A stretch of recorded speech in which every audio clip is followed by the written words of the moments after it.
সমাগত 2024 সাধাৰণ নিৰ্বাচন আৰু এই সাধাৰণ নিৰ্বাচনক লৈ কলিয়াবৰৰ সদাব্যস্ত নলতলি অঞ্চলৰ ৰাইজে কি ধৰণে তেওঁলোকৰ মতামত ব্যক্ত কৰে সেই সম্পৰ্কে পোনে পোনে কথা পাতিবলৈ মই উপস্থিত আছোঁ কলিয়াবৰৰ নলতলিৰ দৈনিক তথা সাপ্তাহিক বজাৰত।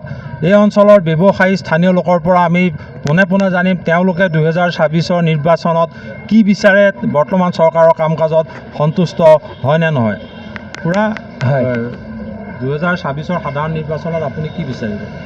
এই আমাৰ কাম কৰা মানুহকেহে লাগে। যদি আমাৰ কাম কৰে বা কৰি আছে তেখেতসকলক আমি ছাপোৰ্ট কৰিবই লাগিব, তেখেতসকলক উঠাই দিব লাগিব। কিন্তু কথা হ'ল যে আমাৰ প্ৰতি এই যে চৰকাৰখনেই হওক বা আমাৰ প্ৰতিনিধিয়ে হওক বৰ মনোযোগেৰে ইয়াত কাম কৰা নাই, সেইটোৱেই মোৰ আপত্তি।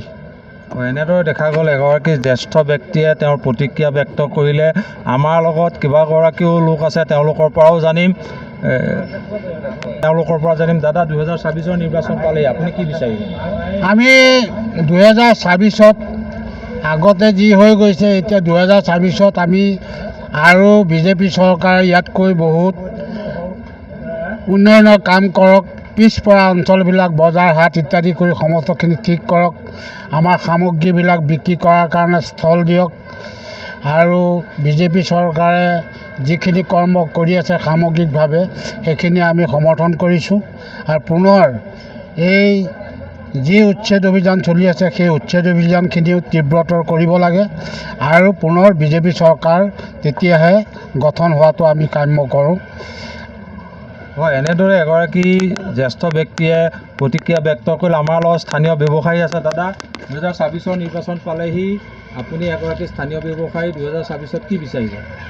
পৰিৱৰ্তন বিচাৰোঁ। বৰ্তমান চৰকাৰৰ কাম কাজত সন্তুষ্ট নে? আমি ব্যৱসায়বিলাকহে ধ্বংস হৈছোঁ।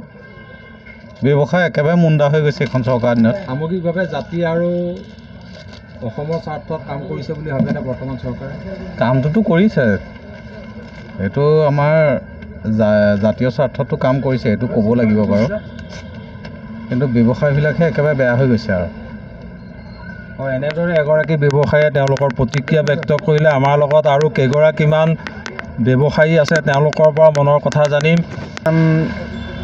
এতিয়া আমাৰ হিমন্ত ছাৰ বা আমাৰ কেশৱ মহন্ত ডাঙৰীয়া বা নৰেন্দ্ৰ মোদী ছাৰ, তেখেতে যিদিনৰ পৰা মানে ৰাজত্ব কৰি আছে সেইদিনৰ পৰা আমি বহুত সন্তুষ্ট হিচাপত বা আনন্দময় হিচাপত চলি আছোঁ। বহুত বিশৃংখলাৰ পৰা আঁতৰি থাকিব পৰা সুবিধা হৈ আছে। সেইকাৰণে এতিয়াও বৰ্তমান কালত মানে তেওঁকে বিচাৰিছোঁ, বিজেপি চৰকাৰে বিচাৰিছে। বিজেপি চৰকাৰকে বিচাৰিছোঁ। হয়, এনেদৰে এগৰাকী স্থানীয় লোকে তেওঁৰ প্ৰতিক্ৰিয়া ব্যক্ত কৰিলে। আমাৰ লগত আৰু কেইগৰাকীমান ব্যক্তি আছে, তেওঁলোকৰ পৰা জানিম। এই দাদা, আপুনি সুদীৰ্ঘ দিন ধৰি ইয়াত বেপাৰ কৰি আছে, 2024 নিৰ্বাচন পালেহি, 2024 আপুনি কি চিন্তা কৰিছে?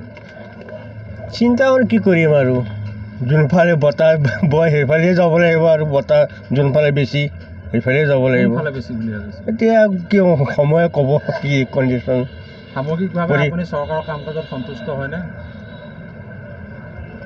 সন্তুষ্ট বুলি ক'লে হ'ল আৰু।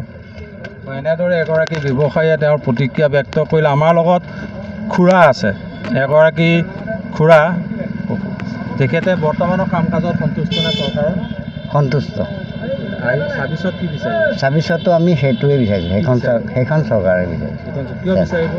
ভাল, সুৰক্ষিত, ভাল। আপোনাৰ অঞ্চলৰ ৰাইজৰ কি কয়? নাই, সকলোৱে সেইটোৱে কয়, ভালেই কয়।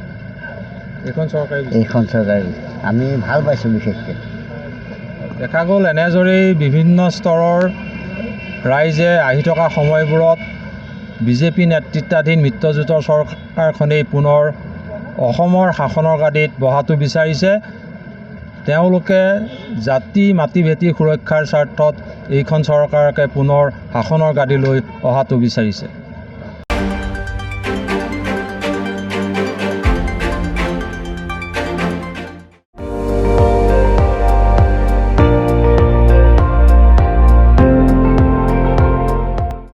আপুনি চাই আছে ND24, সৰ্বশ্ৰেষ্ঠ নহয় সৰ্বোত্তমৰ দৌৰ।